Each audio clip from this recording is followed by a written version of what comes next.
Qué gusto verles. Tenemos ya rato desde la mañana, estamos tomando un curso de fe y finanzas y creo que ha sido, al menos los que estamos repasando el tema sobre las finanzas, les comentaba que la Biblia habla mucho del dinero. Jesús confrontó mucho el dinero, así es que el dinero es parte de nuestra vida, no podemos sustraernos a él, pero estamos tratando de tener algunos principios. Saben mi convicción como pastor de esta iglesia, saben que he enseñado, y según yo en mi acercamiento con mucha firmeza, que Dios nos manda a ofrendar. Aquí no pedimos diezmo. Y lo expliqué por qué. Pero si algún día tienes alguna inquietud por qué en esta iglesia no pedimos los diezmos, te lo puedo explicar bíblicamente. Puede que mi acercamiento sea el correcto o no. Sin embargo, creemos que eso es lo mejor para nosotros, como dice la Escritura, que ofrendemos. ¿Y por qué hablo del tema? Porque parte de el crecimiento espiritual en nuestra vida se va a asociar con el dar, pero no solamente dar dinero, ¿okay? No quiero que nos encasillemos, y yo estoy un tanto, no cansado, no diría cansado, pero sí ha sido para mí tedioso oír por mucha frecuencia que se preocupan mucho las congregaciones o los pastores por el dinero. Y se predica de vez en cuando tenemos las juntas de equipo, hay que predicar el dinero, ¿no? Porque ¿cómo andan las finanzas? No, pues andan flojonas. Pues ahorita tiene un mensaje pegador, pastor, pues para motivarnos a darlo. Sin embargo, no creo que eso es lo que Dios nos enseña, aunque los dineros son importantes. Creo que Dios quiere que nuestra vida sea un testimonio vivo, fiel, de que hemos entendido lo que Jesús ha hecho por nosotros. Amén. ¿Quién es Él? ¿Quiénes somos nosotros? ¿Cuál es nuestra posición en Cristo? Y la semana pasada, si estuviste con nosotros, hablamos sobre una urgencia en el que el apóstol Pablo rogaba a la audiencia del primer siglo y específicamente a los romanos, y cabe señalar un dato si te puede servir, que la iglesia de Roma no la fundó ninguno de los apóstoles, no fue ni Pedro y Pablo, aunque eran hermanos, amigos inseparables. No fundaron, la iglesia ya existía, y no estoy tan convencido y seguro si Pedro llegó a Roma. Algunos dicen que sí. Entonces, cuando Pablo escribe esta carta en el primer siglo, ya existía la iglesia en Roma, y había cristianos en Roma. Y Pablo, antes de ir, porque él si llega a ir a Roma, y de hecho la tradición nos dice que muere en Roma, él quiere hablarles del Evangelio, él quiere precisar la importancia del Evangelio. Y si tú y yo nos llamamos evangélicos, o nos podían poner el mote como tal, es porque creemos en el Evangelio, y el Evangelio, más que buenas noticias que lo son, habla de una persona, y esa persona es Jesucristo. Es el Evangelio de Jesucristo, lo que Dios no solamente había prometido, sino lo que ha hecho y lo que va a seguir haciendo en tu vida y en mi vida a través de Jesús, si tenemos la fe. Y Pablo motivó a sus lectores romanos con una urgencia de presentarse como sacrificios vivos, santos, agradables a Dios, que es vuestro culto racional. Él decía, esto es algo consciente, cada día tú y yo debemos ir al altar de la presencia de Dios a llevar la ofrenda y a fungir como sacerdotes. Y decíamos un principio fundamental, que en este caso Pablo dice, ¿quién es la ofrenda? Tú. ¿Quién es el sacerdote? ¿Y quién es el templo? Tú. El problema con estos sacrificios vivos es que se pueden bajar del altar o presentarse cuando quieran. Los animales en el Antiguo Testamento los llevaban a fuerza. No creo que haya ido una ovejita y diga, yo quiero sacrificarme. Esa la llevaban y la degollaban y la sacrificaban. Pero en este culto racional es que tú y yo debemos presentarnos voluntariamente. ¿Cuántas veces? Todos los días al altar, a la presencia de Dios. Entonces Pablo lo da como una urgencia. Y hay una palabra que es interesante, dice, sino transformaos, y la palabra que es en griego originalmente es metamorfosis. ¿Saben lo que es la metamorfosis? Sí, ¿verdad? Es la transición de un estado a otro. Y el ejemplo más vívido que tenemos en la naturaleza son las mariposas, las orugas, que de ser gusanos y orugas pueden llegar a transformarse en bellas crisálidas o mariposas. Dios te ve diferente, amén. Él te ve en una obra completa. Él te veía transformado. Aunque tú digas, bueno, me falta mucho por transformarme. No eres transformer como las películas. Dios te está transformando a la imagen de alguien que es el estándar para el cristiano. ¿Sabes quién es ese estándar? A la imagen y semejanza de Cristo. Esa es nuestra medida, nuestra estatura. Pero es imposible que humanamente tú y yo lo podamos hacer si no es por la ayuda del Espíritu Santo. Y este verbo en original, en su voz gramatical de transformados, está en voz pasiva, que es una voz pasiva en la gramática. Y no quiero ser tan técnico ni quiero ser chocante. Sin embargo, cuando entendemos la gramática nos ayuda a entender el proceso. Está en voz pasiva porque ¿sabes quién es el que transforma? Es el Espíritu Santo en ti. Yo les dije, solo dejen que Dios haga la obra, cooperemos. Y les daba el ejemplo de las inyecciones. Si te pones duro y no cooperas, ¿qué te va a pasar? Te van a hacer bola. ¿Y te va a qué? A doler. Pero a veces cuando tú cooperas y te inyectan, ¿qué dices? Ni me dolió. Pero a veces Dios te va a transformar a base del dolor. Nos va a hacer bola, pero no para lastimarnos, sino porque Dios quiere transformarnos. Y una vez que nos consagramos, me encanta la escritura porque no deja cabos sueltos. Vamos entonces a Romanos capítulo 12, después de ver los primeros versículos en los que yo me centré la semana pasada. ¿El Evangelio transforma o no? ¿Amén? ¿Están seguros? ¿Sí? ¿Debe de haber algún cambio en nosotros, cuando menos mínimo? Que digan, sí, ya está cambiando. Algo, pero ya cambió. Porque es un proceso. A veces quisiéramos cambiar de la noche a la mañana, ¿no?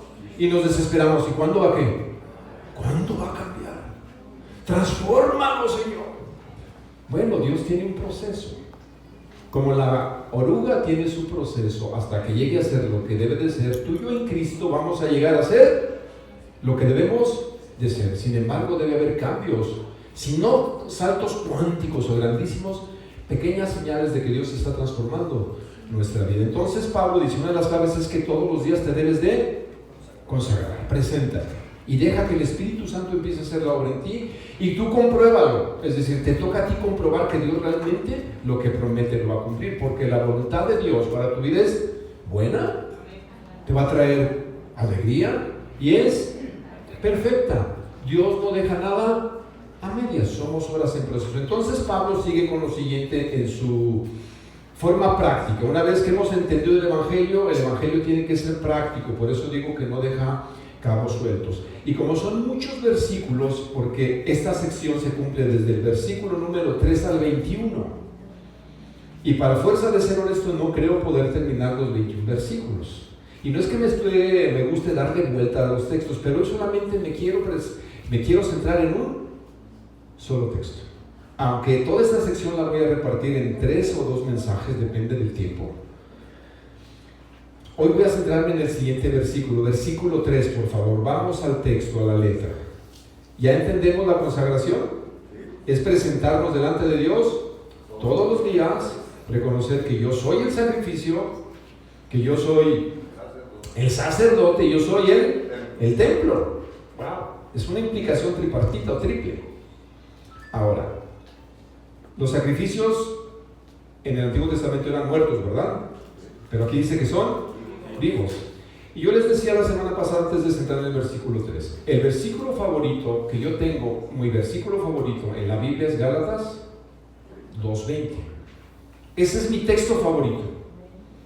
No digo que todo buen cristiano debe tener un texto favorito, pero hay textos que te gustan más, ¿no? Que dices, este texto es mío, este es pegador para mí. Y ese texto a mí, en lo personal, cuando lo leí en Gálatas por primera vez, dije, yo quiero vivir este texto. Y Pablo decía, él en propias palabras, con Cristo estoy juntamente crucificado. Yo les digo, ¿la cruz significa sufrimiento? Sí, pero su fin es muerte. La cruz en sí como tal, como instrumento de ejecución, no solamente era sufrimiento. Todos los crucificados sabían una cosa: nos vamos a morir. Por eso Pablo dice, con Cristo estoy justamente ¿qué? Crucificado. Y ahí lo declara. Y ya no vivo yo, porque el viejo yo de Pablo está ¿qué? Está muerto. ¿Quién es el que vive? Cristo vive en mí. Y ahora lo que este Pablo vive y hace todos los días, lo vive en la fe del Hijo de Dios que me amó y se entregó a sí mismo por mí. Yo tuve que entender que si yo quería mi progreso en el Evangelio, yo tenía que morir al viejo hombre. Porque ese viejo hombre dio muchos problemas y mucha lata, si no, pregúntale a mi mamá. Entonces ya no vivo yo. Es la misma idea que Pablo dice, preséntate como un sacrificio, ya no vives tú, gracias a Dios. Vamos a centrarnos en el versículo 3. Entendiendo que la muerte en la cruz significa morir para que Cristo viva, dice el versículo 3. Pablo va a entrar ahora a la cosa práctica. Una vez que nos consagramos, el Evangelio empieza a transformarnos, hay áreas que va a afectar nuestra vida. Y yo digo que hay 3 áreas que, según creo Pablo, dice que con una vez que Cristo te transforma, o te está transformando, que tú te consagras, te va a empezar a afectar en 3 áreas. La primera viene en el versículo 3. Acompáñame, por favor. Espero que estés de acuerdo, si no, luego haces tu exégesis y dices, oye, yo vi esto, que se vale, ¿ok? Versículo 3, dice al texto.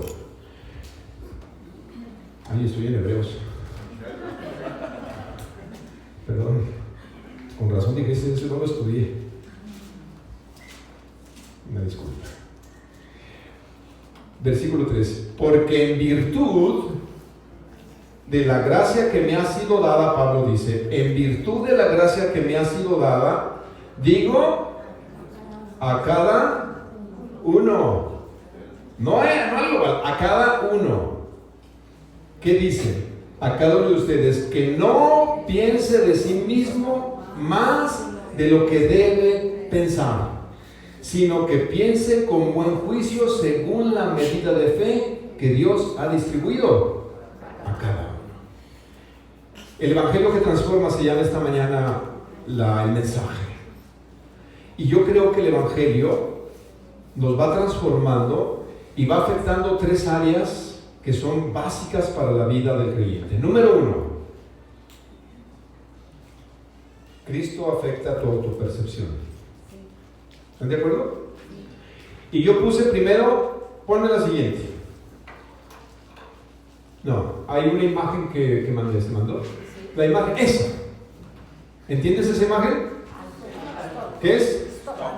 Alto. Dice, por lo tanto, y Pablo va a argumentar el quererte dar esta exhortación a los primeros creyentes y a ti después de años, que hagas un ¿qué? Alto. Dice, antes de seguir, alto. Y dice, por la gracia que se me dio como apóstol, me siento con el deber y responsabilidad de decirles lo siguiente. Así que hagan un alto. Si entendiste la consagración, si entendiste que ya no vives tú, lo primero que el Evangelio tiene que afectar es a ti mismo. Fíjense cómo dice Pablo, ahí les va. Por tanto, porque en virtud del regalo que yo tengo como apóstol, yo sé lo que era y sé lo que soy hoy, que me ha sido ¿qué? Dada. No es mérito propio. A mí se me llamó a ser apóstol, se me dio cierta autoridad con las iglesias, pero no para aprovecharme de ustedes, sino para aconsejarles. Hagan un alto, dice. Digo a cada uno de ustedes que no piense de sí mismo más de lo que debe de pensar. ¿Por qué diría esto el apóstol Pablo para empezar las cosas prácticas en la vida del cristiano? Porque la autopercepción es muy vital en la vida del creyente. Fundamental. Y yo les he dicho desde este foro, desde este púlpito, que hay un grave problema con la autoestima. ¿Sí me han escuchado? ¿Hay algo que... ¿La Biblia hablará de la autoestima? ¿Sí o no? ¿Sí? Lo que yo estoy tratando de explicar como parte que estudié en mi vida académica, lo que el humanismo dice de la autoestima. Hay 2 formas de ver al hombre, o como lo ve el mundo, o como lo ve Dios. Y créemelo, no te va a gustar muchas veces cómo Dios te dice que eres. Dios se incomoda, en cierto sentido, nos lleva a un punto en que tú debes de reconocer que si la opinión que Dios tiene del ser humano es la correcta, o lo que dice el hombre allá afuera. Eso se llama humanismo. Y yo creo que el padre del humanismo, yo sé, en mi hipótesis, porque no llega a teoría, ¿saben quién es? Para mí. El diablo. El diablo. En el huerto del Edén, él fue al lado del yo de Adán y Eva, ¿sí o no? ¿Sí o no? Que le dijo, campeón, Dios es un envidioso. Dios sí tiene problemas de autoestima porque sabe que tú puedes llegar a ser como él, campeón. Tú eres el bueno de la película. Tú puedes llegar a ser Dios. Y mucho de la filosofía, no solamente allá afuera, por desgracia se ha metido en los púlpitos. Es una psicología bíblica que ahora nos dice que nosotros se trata de ti y de ti, y a Dios lo dejamos fuera de la ecuación. Muchas predicaciones se centran tanto en la persona y olvidamos a Dios. Ahora, no soy crítico a veces, digo, sé que soy bien caigordo en algunas áreas, ya me conocemos. Pero muchas de las alabanzas, ¿sabes en qué se centran? En mí.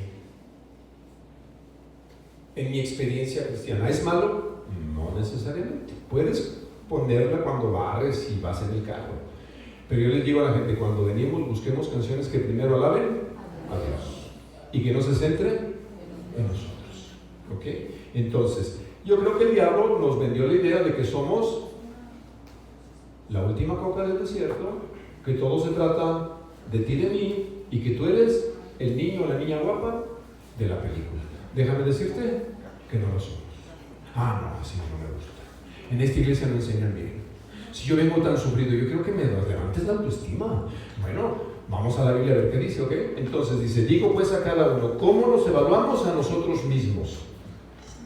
Y creo que Pablo dice, seamos humildes al evaluarnos. Y yo considero que Pablo les dice a los romanos por una cuestión no solamente espiritual, sino geopolítica y de estatus social. ¿Dónde vivían los romanos? A ver, en Roma. Muy bien. Muy bien, los romanos vivían. Estrellita y nota tiene el pastor. Claro, vivían en Roma. Pregunta, ¿qué significaba Roma en el primer siglo? La máxima potencia. ¿Cuál es la máxima potencia ahorita en el mundo? USA. Y muchos en el mundo aspiran a tener una green card. Mínimo, ¿verdad? Y ya si se pudiera hacer American Citizen. ¿Cuántos tienen green card aquí? El Jared, sí es cierto. Piedra de grande. Él sí tiene, él no es ciudadano, su papá les dio la. Sí es cierto. Desde que nadie va a tener aquí. Él tiene. ¿Les gustaría a alguno de ustedes tener la green card? La verdad. ¿Cómo resulta? Ya no. ¿Por qué entonces le dicen el sueño americano? Se decía, ¿no? O todavía mucha gente. Por eso Estados Unidos presenta una oportunidad de un cambio de ¿qué? De vida. Y muchos quieren tener los beneficios. Ahora, ¿ser romano tenía beneficios? Claro. Pablo tenía, ¿sabes qué? La green card romana. Él pagó. Dijo, yo soy ciudadano ¿qué? Romano. ¿Tenía privilegios? Muchos. Ahora, ¿no es verdad que nosotros basamos nuestra percepción y autoestima en cómo nos identifica la gente? Y uno lo ve cuando viaja. Pasas el pasaporte y te dice, ¿dónde eres? De México. Y luego esos pasaportes tintos y azules y otros, no, pues ese es de la Unión Europea. ¿Y tú de dónde? De México, señor. No es cierto, ¿cómo dice? Mexicano. Y viva México. Pero es verdad que a veces, por el puro pasaporte, te ven diferente. Y no me digan que no. Sí es cierto. Pablo entonces tiene que recordarle a los romanos que no se crean más de lo que son. Dijo, no se crean más. Porque los judíos tenían ese problema y los gentiles podían tener ese problema también. Entonces dijo, mira, aquí lo que tenemos que entender, que la humildad debe de ser el principio de vida de todos los cristianos. La humildad, dice, ninguno tenga más alto, siendo humilde al evaluarme. Y aquí vamos, dije, dejen de pensar que son socialmente superiores. Pablo les habla de acuerdo con su don de apóstol, como le dije, y usa su don como ejemplo. Es posible que los cristianos romanos tuvieran un aire de superioridad por la ciudadanía y el imperio, y Pablo les motiva, les exhorta a pensar de sí con cordura. Creo que pocas cosas son tan difíciles como la valoración del ser humano. No hay nada más complejo para nosotros y contradictorio que la personalidad de cualquier hombre o mujer. Miren, en cualquier caso, cuando nos evaluamos, ¿tenemos cualidades positivas? ¿Sí o no? Pero también tienes negativas, ¿o no? Quien no tenga cualidades negativas, venga aquí para tomar una foto con él. Poquitas. Pero tenemos cosas positivas y cosas negativas, ¿o no? Y basta vivir con una persona cierta cantidad de tiempo para que digas, eso no me lo decías de novio, eso no te lo conocía, y empiezan a aflorar cosas que no son tan positivas. Sin embargo, no puedes perder de vista que todas las personas tienen una dignidad original, porque son creadas a imagen y semejanza de Dios. Por más que las conductas que tengamos sobresalgan, las inclinaciones que moralmente manifestamos a veces son de unas personas caídas por el pecado. La gente nos juzga por lo que ve, ¿o no? ¿Verdad que sí? Como te ven, te tratan. Y eso, aunque no creas, a todos nos lleva a aparentar en determinado momento a lo que no somos. ¿Va que sí? ¿No te lleva a aparentar? Los que hemos tenido un noviazgo, confiésame que mis noviazgos fueron muy cortos. Le dije, a lo que voy. ¿De veras? Los dos, para casarme. Digo, no es que estaba loco, estaba urgido. Vamos bien. Por tener compañera. Sí, mis dos noviazgos duraron meses. Y a los meses dije, lo que va. Por una cuestión muy sencilla y de las dos. Me pongo como ejemplo, a veces esto se transmite, pero no. Mis dos esposas vivían lejos. En el norte las dos. Y arriba el norte, y si no vean el mapa. Vivían en el norte, entonces yo dije, a distancia, híjole. Y me casé muy pronto. Esa fue una de las inclinaciones. Pero el poco noviazgo que yo tuve, ¿cómo me presentaba ante la dama? Y se veía bien galanazo, y ahora se bárbaro. Porque a veces nos presentamos lo que no somos realmente, porque nosotros pensamos que la gente nos va a valorar de acuerdo a lo que ¿qué? A lo que ve. Y si lo que ve es agradable, que dices, sí. Porque si no es agradable, entonces la persona dice, no. Y empezamos a basar quiénes somos en lo que la gente ve. Y si es cierto el principio, como te ven, te juzgan. Hace muchos años el ser universitario, un profesionista de los 60s o 70s, era lo máximo. Porque decían, ahí va el doctor, ahí va el licenciado, y todos le mandaban. ¿Eso se ha perdido o no? Pues yo también soy licenciado y hasta doctorado tengo. Y ya nadie, tu título ya como que dejó de tener valor. Sin embargo, aún la gente nos sigue valorando por lo que ven. Entonces, cuando nos juzgamos a nosotros mismos, nos cuesta ser sinceros. Al menos lo digo por mí, no lo sé tú. Pero a veces cuando yo me juzgo, me cuesta ser sincero y verme tal como soy. Y a veces damos falsas imágenes que nos dificultan nuestras relaciones, primero con nosotros mismos, o con la familia, o con la gente que nos rodea, y aún en la iglesia. No obstante, aunque a veces no nos evaluamos, también tendemos muchos de nosotros, y se llama minusvalorarnos. Es decir, a tener un bajo concepto de nosotros mismos. Y Pablo nos va a motivar para poder tener una verdadera transformación, que nos evaluemos a nosotros mismos de una manera sensata, adecuada. Debemos pensar de acuerdo con nuestra posición espiritual que Dios nos ha dado. Este es un principio para poder valorarnos tú y yo correctamente. O dejas que el mundo te valore y te ponga el estatus, o crees a lo que Dios dice de ti. Aquí nada más hay de dos. O vamos a vivir de acuerdo a lo que la gente opina de nosotros o a la opinión de Dios. Y ahorita vamos a ver cuáles son los dos extremos. La pregunta es, ¿cómo te percibes a ti mismo? ¿Cómo te percibes a ti mismo? ¿Habrá gente que se autovalora mal? ¿O muy arriba? ¿O muy qué? Habrá que ser los que digan, no sirvo para nada.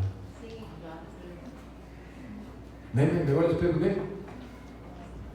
¿Qué tengo? Nada. Feo con F de fealdad. Nadie me quiere. Todos me odian. Soy peor. ¿Qué gusano? ¿Habrá cristianos así?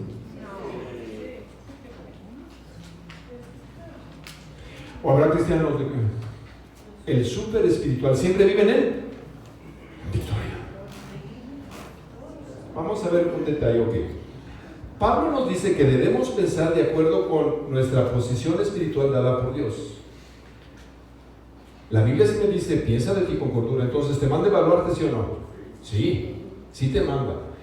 Y aquí es donde veo la autoestima. ¿Cuál es la autoestima en psicología? La que yo aprendí en la carrera. ¿Qué me decían que era la autoestima? Allá afuera. Bueno, voy a darlo textualmente. La autoestima es la percepción y valoración, y aquí está la clave, subjetiva. No objetiva, subjetiva que una persona tiene de sí misma. ¿Por qué subjetiva? Porque se basa primeramente en la aceptación personal. Que te aceptes bien primero a ti mismo. Pregunta, ¿te gustas al 100% a ti mismo? Ya les dije cuál es la industria que genera, es la segunda o tercera industria que más genera dinero a cuestiones médicas en México. La cirugía de carácter estética. ¿Te gusta tu nariz?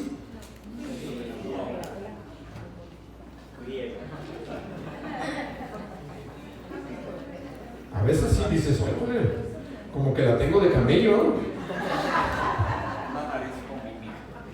¿Por qué la industria de la cosmetología genera tanto dinero? Por la inconformidad. Porque la gente no se acepta tal y como es. No me gusta.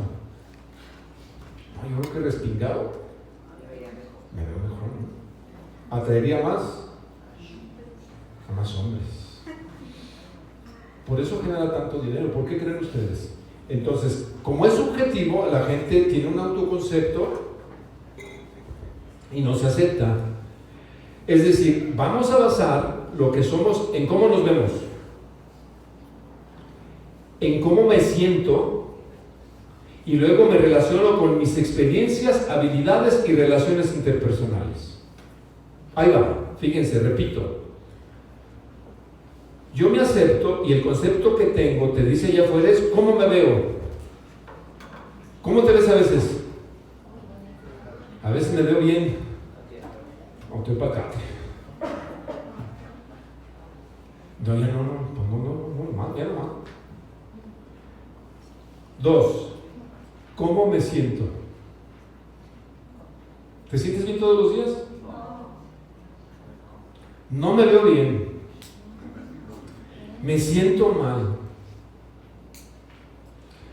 Mis experiencias amorosas son malas. Habilidades, hasta la coca se me quema. Y mis relaciones interpersonales, no tengo amigos. ¿Cómo está tu autoestima? Ya llévatelo, Señor. Si en eso basamos nuestra autopercepción, lo que nos dicen allá, ¿sabes cómo estamos? Porque dice la Biblia, en la lona, que nuestra autoestima no se basa en nuestro físico. No se basa en tu físico. Si no ve cómo acabó María Félix. ¿Sí sabe qué fue María Félix? O bueno, Carmen Campuzano. O estos, tú ves ahora las cirugías cómo quedaron. Por basar su autoestima en la apariencia. No estoy diciendo que no te cuides, que hagas ejercicio, que comas bien, estoy diciendo eso, pero estamos siendo creados imagen de Dios. ¿Sí o no? ¿Sí? Dios nos hizo. Entonces, ¿qué dice la Biblia? Proverbios 31:30. Me gusta. El encanto es engañoso y la belleza no perdura, pero la mujer que teme al Señor será sumamente alabada. Está en Proverbios 30, porque habla de la mujer virtuosa, pero ¿se aplica a nosotros? Porque hay galanes o no. Sí, la verdad que sí, uno tiene que reconocer, ¿no? Que hay galanazos, ¿no? Dices tú, pues, híjole, no deja una, qué bárbaro, qué guapetón. Los galanes del barrio, ¿no? ¿Sí hubo galanes en tu barrio? Pero galanazos, no deja una. ¿Y a ti? Nadie. Y eso pasa mucho con los jóvenes hoy, ¿o no? Están en esta lucha, ¿verdad? De la aceptación. Pero la buscamos en cómo nos qué. Sí, cuídate, no estoy diciendo que no, pero eso no es todo, porque la Biblia dice que eso va a ser ¿qué? Pasajero. Uno ve a las chicas que paraban el tráfico en los años 80. La verdad, había unas muchachas muy guapas. La Cecilia, dije, no vaya a poner esta. La verdad, esa muchachita paraba el tráfico en la 74 y no me varían. Una muchacha de verdad.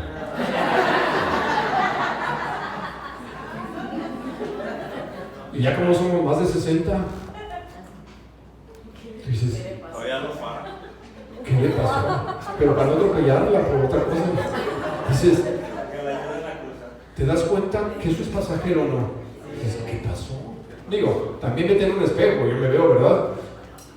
No podemos basar la autopercepción en lo que la gente dice, porque a veces yo no me siento bien, no me veo bien, no tengo buenas relaciones. Si lo basamos en eso, por eso Pablo dice que piensen en sí con cordura. Ahora, vamos a desmontar otro mito. Eso no es la autoestima. ¿Vamos ahí? Vamos a otro mito. Y luego lo hacen bíblico, que es hasta peor. Dice el mito: nadie puede dar lo que no tiene. En parte es verdad, pero en parte no lo es.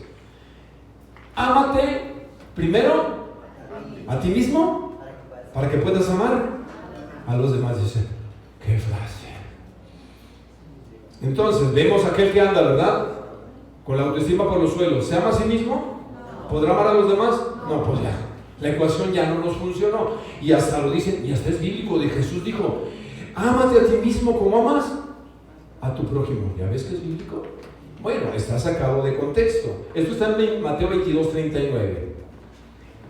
Miren, esto es algo triste porque algunos pastores lo enseñan. Un pastor, un autor llamado Philip Captain dice, en realidad nuestra capacidad de amar a Dios, fíjate nada más cómo puede ir, y amar a nuestro prójimo está limitada por nuestra capacidad de amarnos a nosotros mismos. Repito, en realidad nuestra capacidad de amar a Dios y a nuestro prójimo se limita en mi capacidad de amarme a mí mismo. No podemos amar a Dios más de lo que amamos a nuestro prójimo, y no podemos amar a nuestro prójimo más de lo que nos amamos a nosotros mismos. Incluso él refinó esta jerarquía del amor con un giro propio. El amor de Dios depende del amor al prójimo, a su vez depende del amor a ti mismo. Si tú lo lees y no tienes principios, yo que dices, no, sí está bueno, y hasta lo pones en la pantalla de tu compu, ¿verdad? Está bueno. Sí, con razón no amo a ir a la iglesia, es que no me amo a mí mismo. No, tampoco amo a Dios, ya entendí. Entonces, ¿voy a amarme qué? A mí mismo. Pero luego vas al espejo y dices, no, pues ¿cómo me amo? Porque tu autoestima está basada en lo que ¿qué? En lo que la gente dice, en lo que tú mismo te autopercibes. Y como yo me autopercibo no bíblicamente, entonces viene el círculo ¿qué? Vicioso, y llegamos a siempre a tener cristianos infelices, ¿o no? Amargadones. No. ¿Cuál gozo del Señor en tu planeta? No. Bueno, lo que Jesús dijo fue que tratemos a otras personas como nos tratamos a nosotros. No que nos amemos, cómo nos tratamos. Dice lo siguiente: la Escritura nunca nos anima a amarnos a nosotros mismos. Se da por sentado que ya lo hacemos. Las personas naturalmente, no es el caso, hay sus excepciones, ¿se cuidan a sí mismas o no? ¿Naturalmente te cuidas? ¿Buscas tu propio bien? El amor propio básico es asumido como algo natural, no como un mandamiento especial, aunque algunos se aman de más. Pero se supone que es algo natural o no, que tú te debes de cuidar. Se supone, aunque a veces no es así. De hecho, las personas en su estado no regenerado o con Cristo no los ha cambiado, a veces se aman demasiadas a sí mismas, y ese es nuestro problema. ¿Cuáles son los dos extremos en nuestra percepción? ¿O el orgullo o la autocompasión?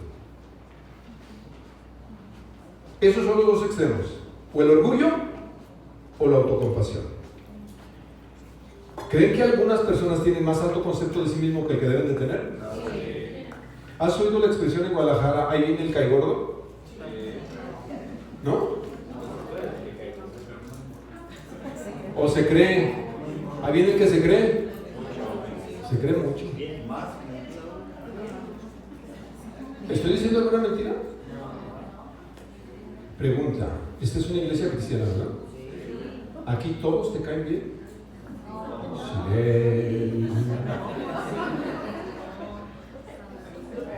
Desde ahí fue el hermano.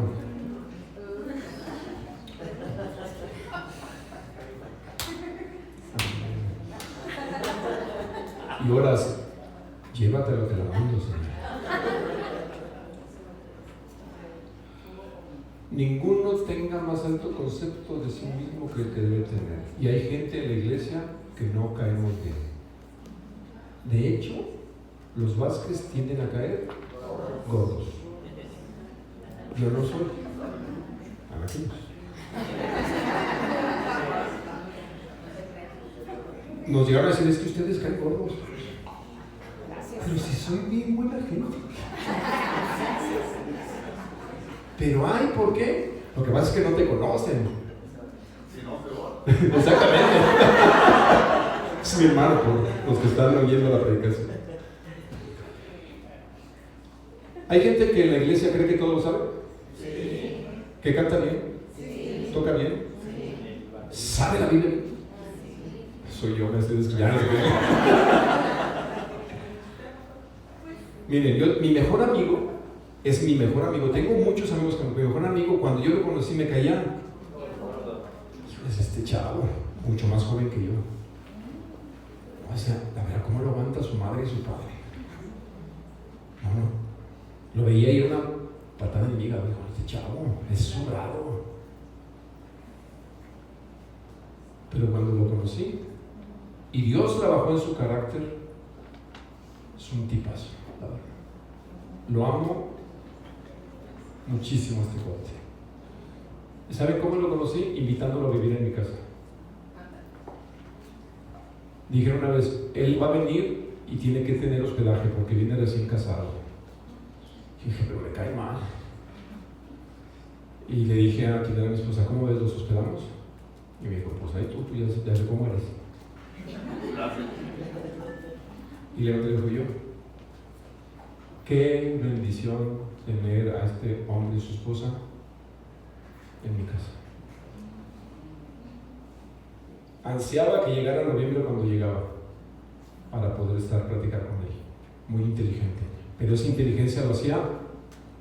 Yo digo, esa es una hipótesis ya para ir concluyendo. Todos los que son muy inteligentes, porque él es muy abusado, tienden a ser caigordos. Amén, dice.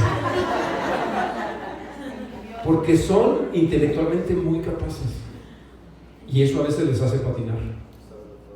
Porque todo ¿qué? Todo lo saben. Y lo saben bien. Y luego como dice, ¿cómo no aprendes? ¿Cómo no? Si está de qué? Está re fácil, papi, para ti. Pero otros somos de proceso lentium. ¿Cómo se llamaban los primeros procesadores? Pentium, ¿verdad? Y estaban... Así funcionamos algunos, pero como nosotros son truches, no, estos no aprenden, porque ellos, entonces, hey, ¿sabes qué es lo primero que dicen? Sí, pues ya lo sabemos, también lo amamos. Alguien me está diciendo, hay 6 clases de gente y puede añadirse una más que Dios no puede soportar. Y el primero es la gente orgullosa. O sea que Dios también los ve y dices, ahí viene mi hijo. Dice que no lo soporta Dios, pero no, sí lo soporta, los ama. Y ya da otras. Entonces, es ser muy orgulloso. No es bueno, ¿verdad? Ahora, ¿cuál es la otra? La autocompasión. ¿Hay gente que vive en autocompasión? Sí. Muchos caemos en el error de que lo que nos pasó en la infancia todavía está en el presente o no. No, es que mi papá me maltrató. ¿Ves cómo me hizo sufrir? ¿Y cómo está tu papá? No, él se murió hace como 50 años. ¿Y vivimos recordando el dolor o no? Es que sufrí tanto. Sí, está bien, dudo. Pero vivir todavía con la autocompasión en el presente, y más si estás en Cristo, creo que no está algo bien funcionando ahí, ¿o sí? No, mis amados hermanos. Por eso Pablo nos motiva que cada uno piense de sí con cordura, la autocompasión. ¿Cómo me ve Cristo? Para ir terminando. ¿Cómo te ve Cristo? ¿Cómo te ve? Nueva criatura. ¿No dice eso? De modo que si alguno está en Cristo, nueva criatura es. Las cosas viejas, Dios está haciendo cosas nuevas. ¿El orgulloso puede llegar a dejar de ser tan orgulloso? ¿Y el de la autoestima puede llegar a estar aquí? ¿Cómo será entonces la cosa? Bonita, ¿verdad? Empieza a funcionar la iglesia. Por eso, antes de que Pablo nos hable de dones y del amor al prójimo, primero piensa que en ti, porque el mayor problema está en ti. Y una vez que Dios empiece a transformarte a ti, todo va a funcionar mejor. Vamos ahí. Esta es la clave de la consagración. Primero te tiene que afectar a quién. A mí. Por eso hicimos una meta de ¿qué? Alto. ¿Cómo me ve Dios? Tu nueva identidad de Cristo, nueva criatura. Tus errores, pasado y culpa ya quedaron atrás. ¿Eres hijo de Dios o no? Nueva identidad. Y no está fundamentado en tu trabajo, tu profesión, estado civil, sino porque eres hija de Dios. Miren con cuánto amor nos ama nuestro Padre, que nos llama sus hijos. Y eso es lo que somos. Pero la gente de este mundo no reconoce que somos hijos de Dios porque no le conocen a Él.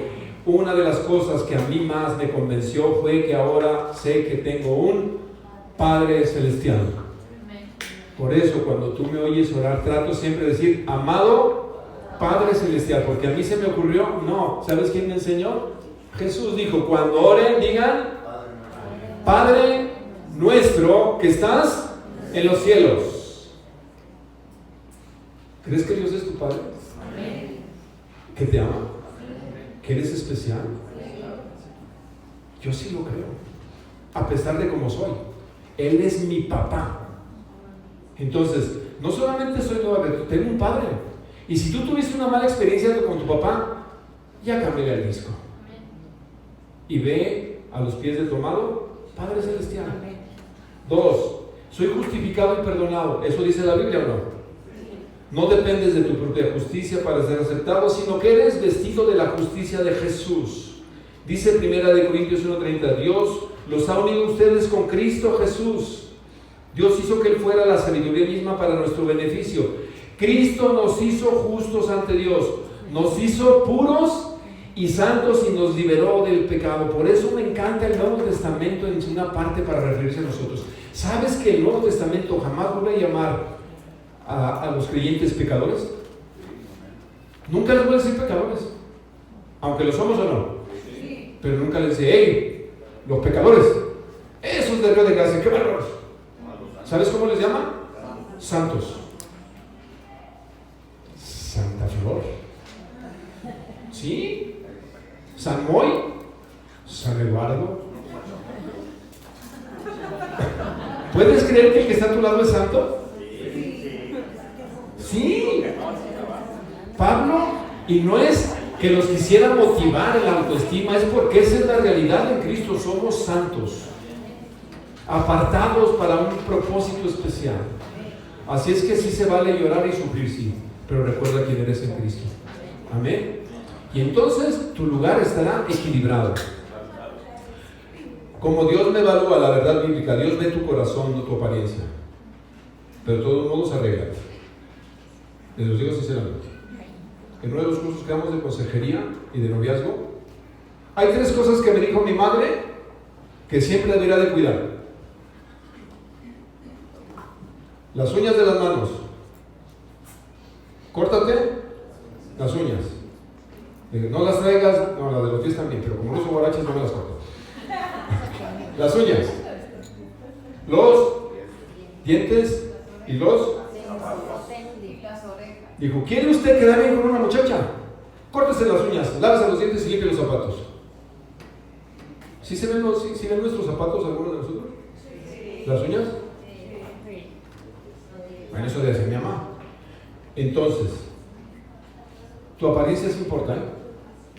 Sí importa. Según veo en la Escritura, sí importa.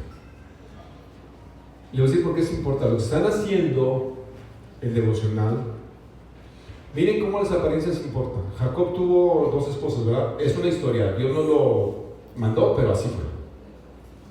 ¿Cuáles eran las esposas de Jacob? Ahí se van. ¿Quién era? Raquel y Lea. Y la Biblia habla de 2 apariencias. Sí, discúlpenme. Una era muy bonita. ¿Y cómo quedó el Jacob? Hasta 7 años por ti, mami. Dijo, ¿cuánto pagaré por ella? 7 años. Él solito dijo 7 años. Pero resulta que las reglas, primero se casaba la fea. Ah, no, perdón, Lea. Perdón. A la mayor. Bueno, la Biblia dice que era de ojos delicados, para no decirle con todo respeto que estaba feíta. Esa es la verdad, no es la verdad. Por eso el papá que salga, porque es la tradición, porque las apariencias sí cuentan, mis hermanos. Sin embargo, aquí me gusta algo de la Biblia. ¿Sabes de dónde viene el Mesías? ¿De la no agraciada o de la agraciada? De la no agraciada. Sin embargo, yo he dicho que las mujeres no son feas, la verdad ninguna, en buen plan ninguna, no hay mujer, porque tienen una habilidad las mujeres que si se saben arreglar, si no vean los videos de las chinitas, las ven, ay caray, no, toda mujer Dios la hizo con una dignidad y tiene mucho que ver. Una mujer, dices, qué bien se ve. Hay que saberle, no hay mujer, ¿verdad? Hay mujer no es que no le echa, pero ustedes todas son guapas aquí, las amamos en Cristo y Dios nos ve así, no como le decía, Dios me ve y me evalúa en mi corazón y no en mi apariencia, aunque es importante. Dios me ve como alguien a quien está perfeccionando. Yo estoy seguro que Dios, quien comenzó la buena obra en ustedes, la va a terminar, amén. Y por eso la Biblia dice también, y les recuerdo, las apariencias son pasajeras. En resumen, ¿Quién soy? ¿Soy amado? Amén. Soy muy amado. Ponte de pie. Fuera. Vamos a darles un momento de autoestima aquí a la congregación. No, es que... Te quiero recordar algo para irnos esta. ¿Te sientes mal a veces contigo mismo?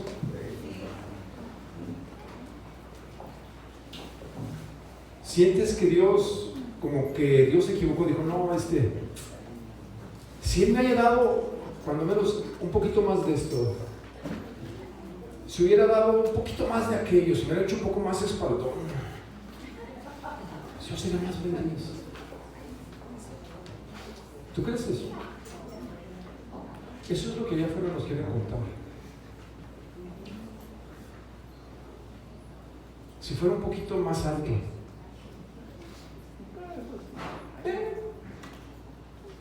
o pues si fuera como yo decía, ¿por qué no fue un poquito más zapatos? ¿No? ¿Creerán?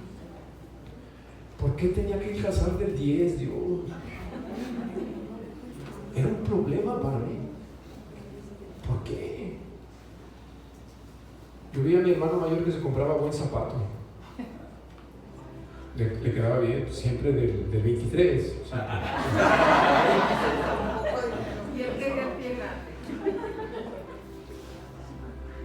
y les comparto mi experiencia porque batallé con eso mucho con mi altura. Y todavía me dicen, enderezate porque te jorobas, estás jorobándote. Ponte a mi tocayo. No, clase. Dice, tocayo, enderezate. ¿Y sabes por qué era el hábito? Porque no me gustaba, cuando yo era chavo, ser alto. Una vez alguien me rechazó por ser alto. Me dijo, sí andaría contigo, pero estoy muy alto. ¿Yo qué culpa tenía que midiera 1.10? ¿Sabe cómo me sentí? Alto. Me sentí triste, porque la chamaquita me gustaba, yo era adolescente. Yo quisiera ser chaparrillo. Y luego me empezó a crecer primero el pie. Es esa metamorfosis que uno no entiende en la vida. Los adolescentes se les mete la nariz o se les sale de más. A mí me crecieron los pies. Iba a la secundaria y ya calzaba de 9 y medía unos 70. Sí, yo también hacía, ay. ¿Y sabes qué hacía? Me compraba zapatos más chicos. Y yo les he dicho, miren, no se compliquen. Cuando me quieran identificar, si algo pasa en el forense, nomás véanme los pies. Van a saber que soy yo quien me los conoce. Porque me los lastimé de más. Porque no me gustaba ser alto. Y yo estoy seguro que tú batallas con algo, como yo. O ya lo superaste en Cristo. Me da mucho gusto.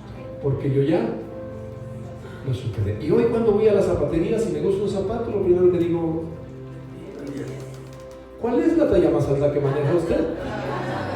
Del 9. Muchas gracias. Pero ya no me causa ningún problema. ¿Cómo estás hoy? Quizás alguien te hizo creer algo que no es realidad en ti. Y quizás fue aquella persona que más decía o debería amarte. Y cuidado los que somos casados, y yo me da culpa. ¿Cómo tratas a tu mujer? ¿Cómo le hablamos a nuestra mujer? ¿Cómo la ve Dios? ¿Y cómo la tratas tú? ¿Cómo, mis hermanos? ¿Ya se acabaron las curvas? ¿Ya no es la chica jovial que conociste si aún estás casado con ella? Vete un poquito en el espejo, campeón. Pero debes amarla, y dice, trátala como vaso más frágil. Alguien me dijo, cuidado con tu esposa porque te metes con Dios. Y me da culpa, no siempre trato bien a mi esposa. No siempre le hablo con delicadeza. Ese soy yo, ella me conoce. Y tengo que arrepentirme y consagrarme todos los días. ¿Cómo estás tú hoy? ¿Eres amado, sabías? Nosotros sabemos cuánto nos ama Dios, decía Juan. Y hemos puesto nuestra confianza en su amor. Soy perdonado. Dios es tan rico en gracia y bondad que compró nuestra libertad con la sangre de su Hijo y perdonó nuestros pecados. Y ahí te va, y con esta me despido de Maquena. Eres una obra maestra en Cristo. No te falta nada. Eres único y única. No hay nadie como tú. Por más que te quiere decir Él, o tu padre te haya dicho no sirves para nada, no vas a pasar de aquí, o el marido te dijo mira cómo estás. Si estás en Cristo eres una obra maestra, dice la Biblia.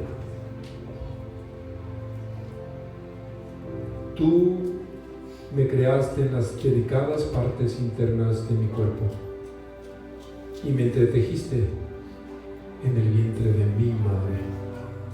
Gracias por hacerme tan maravillosamente complejo. Tu fino trabajo es maravilloso. Lo sé muy bien. Nunca dejes que nadie te diga lo que no eres, pero no tengas más alto concepto que el que debes de tener, porque lo que tienes es un regalo. Eres una obra maestra, porque tu Creador primero te hizo y luego está haciendo que te parezcas cada día más. ¿Sabes a quién? A Él, a Jesús. Cierra tus ojos.